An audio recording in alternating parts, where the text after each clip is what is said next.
Muchísimas gracias, José Luis. Efectivamente, damos la cordial bienvenida al economista Pablo Arosemena, titular de la Cámara de Comercio de Guayaquil. Qué gusto que nos acompañe, economista. Buenos días y bienvenido. Buenos días, gracias por la oportunidad. Encantado de estar aquí. Un saludo cordial para todos sus televidentes.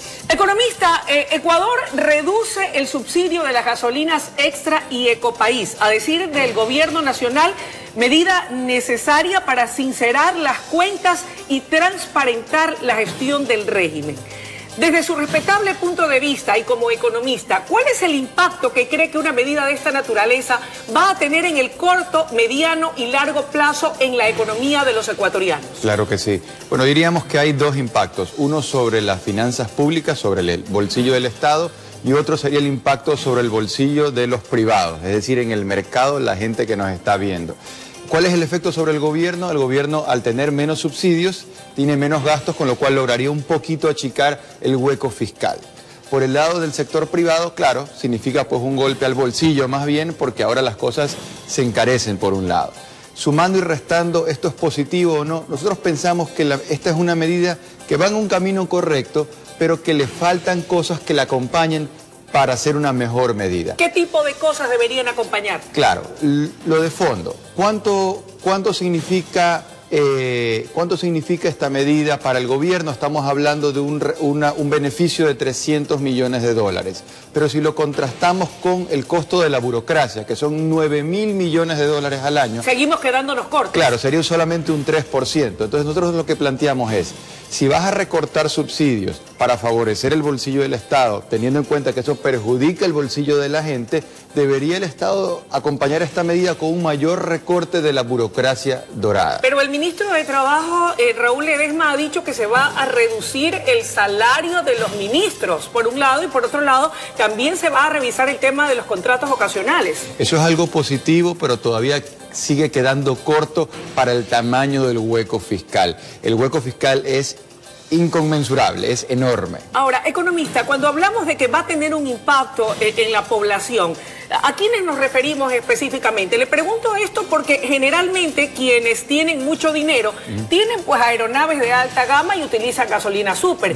En tanto que los más pobres, como la medida no va a afectar a la transportación pública y a los taxis, tampoco tienen problema porque ellos se trasladan en bus. Yo creo que ahí los más afectados, salvo su mejor criterio, vamos a ser los de la clase media o la clase sándwich, que siempre terminamos siendo los más golpeados. Así es. La clase sándwich se aplasta con este tipo de medidas, queda un poco desamparada. Por eso nosotros lo que planteamos es que el gobierno debe de acompañar estas medidas con medidas de fondo que verdaderamente le den una salida al país. Economista, no obstante, las autoridades de gobierno defienden este tipo de medidas y decisiones, argumentando que con ello se van a sincerar las cuentas y se va a transparentar la gestión.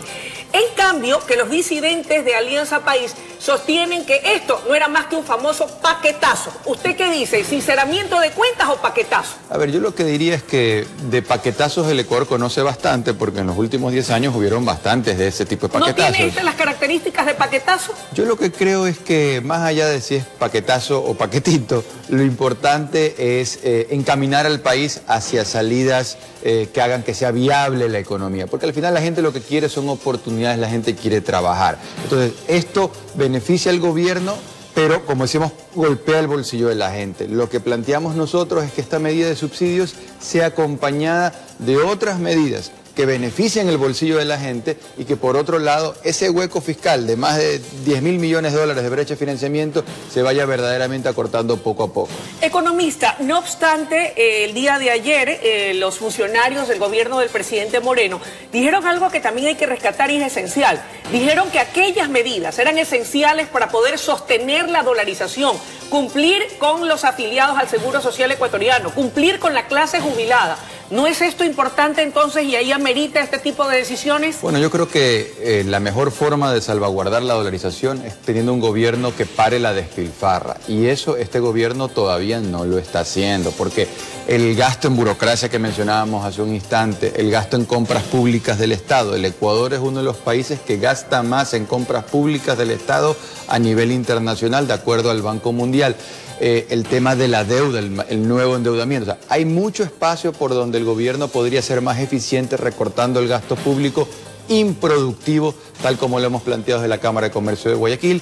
Entonces, el mejor favor que un gobierno le puede hacer a la dolarización es gastar menos, parar la despilfarra. Oiga, y hablando de parar menos y parar la despilfarra, el día de hoy se definiría, Dios mediante, el incremento o no del salario básico unificado de los trabajadores. Usted representa al sector empresarial y entiendo que está en contra del incremento del 12% que plantean los trabajadores. ¿Por qué?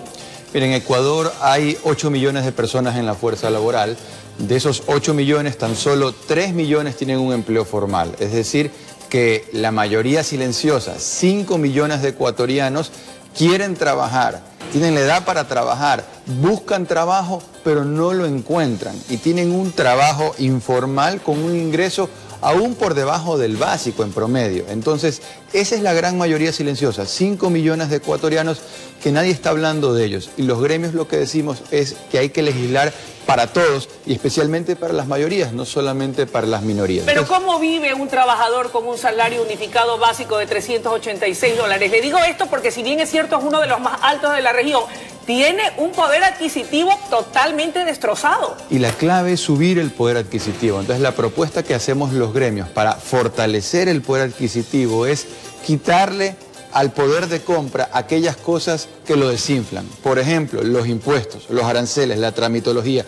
Todo eso hace que el dinero compre menos, porque al final, en vez de tener más billetes, es que con los billetes que tengas, compren más. Fortalecer el poder de compra. Y se fortalece el poder de compra cuando los gobiernos reducen los impuestos que encarecen las cosas. Específicamente me refiero a aranceles, por ejemplo. Insisto, los trabajadores dicen, doña Luisa, cuando esté ahí un economista presente, dígale cómo es posible que el sueldo del trabajador ecuatoriano suba por la escalera mientras el costo de la vida sube por ascensor. Lo que ha hecho que suba el costo de la vida por ascensor, o yo diría por cohete, que se va para la luna, es justamente toda esa telaraña de impuestos, los aranceles, el impuesto a la salida de divisas, el anticipo del impuesto a la renta. Son impuestos que le encarecen la vida a todos los trabajadores. Por eso los cañones hay que apuntarlos bien donde hay que apuntarlos. Y donde hay que apuntarlos es en esos sobrecostos que le desinflan el poder de compra al trabajador y por lo tanto afectan la actividad comercial. Todos queremos que los sueldos suban, pero no hay atajos en la vida. Para subir el salario real hay que aumentar la productividad. Ese es el camino. Eso es lo que ha hecho Chile, Colombia, Perú, todo el mundo. Y entonces, más allá del tema de la reducción de impuestos y aranceles, ¿solamente con eso per se se puede incrementar o mejorar el tema de la productividad o hay más? Mire, la productividad es la clave. Hay que aumentar la productividad. La inversión es clave también para que aumente la productividad. Pero ahí volvemos al círculo de cómo hacemos para atraer más inversión para que suban los salarios reales. Y ahí necesitamos reglas claras, no reglas raras, que son estas reglas que los gobiernos ponen tarde, mal o nunca. Fíjese un ejemplo, el día de ayer, después de 4 meses de haber sido emitida la ley económica, recién tenemos el reglamento. Si estamos con urgencias en el país, uno esperaría que esa ley hubiera salido hace 4 meses. ¿Y el reglamento es el apropiado para esta ley de fomento productivo? Yo diría que es mejor a no tener nada, pero obviamente pues pudo haber sido un reglamento aún mejor, más fresco, más ágil. ¿Qué le falta a ese reglamento? Que no tenga discrecionalidad. Los países que salen adelante, las empresas que surgen no dependen de la discrecionalidad del gobierno de turno, dependen del trabajo de cada uno. En el Ecuador todavía estamos mal acostumbrados a definir leyes y reglamentos de tal forma que tengan muchas potestades las personas en vez de las leyes. Creemos que el poder debe estar en las leyes y no en las personas. Tal vez la pérdida, y volviendo al tema del salario básico unificado de poder adquisitivo, de una u otra manera también influye en que el comercio baje en materia de ventas. Sí, yo he traído justamente aquí un cuadro para poder graficar lo que usted menciona.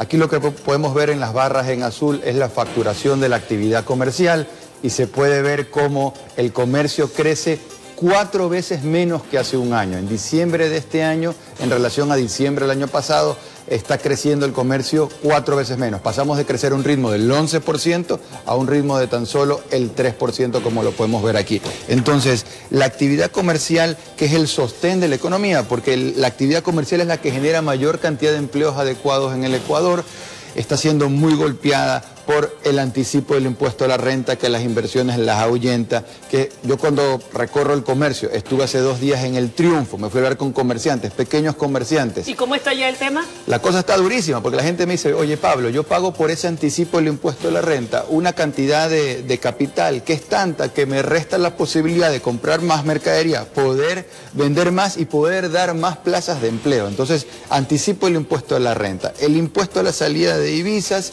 y los aranceles son 3 cosas que hay que eliminar para que el comercio vuelva a despegar. De no tomarse estas medidas, pues debo cerrar la entrevista. ¿Hacia dónde camina el Ecuador en este 2019?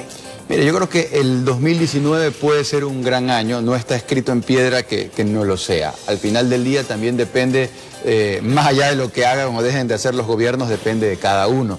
Los comerciantes por naturaleza somos optimistas. Si no eres optimista no puedes ser comerciante. Sin duda. Todos los días tienes que levantarte, independientemente de lo que haga el gobierno, hay que levantarse temprano a trabajar porque alguien tiene que mantener a la burocracia. Oiga, los periodistas somos iguales. Si no somos optimistas yo no estaría aquí. Correcto, o sea, alguien tiene que mantener a la burocracia, así que nosotros nos tenemos que levantar bien temprano a trabajar, pero sí esperamos que el gobierno se sensibilice con ciertas cosas que venimos diciendo no de ahora, sino... Y que haga lo suyo también. Y que haga su parte, porque nosotos vamos a poner la nuestra, vamos a arrimar el hombro y vamos a sacar el país adelante en el 2019. Le agradecemos muchísimo su presencia esta mañana y lo comprometemos a que a futuro volvamos a tenerlo con nosotros para ver cómo vislumbra el año 2019 para la actividad comercial. Encantado.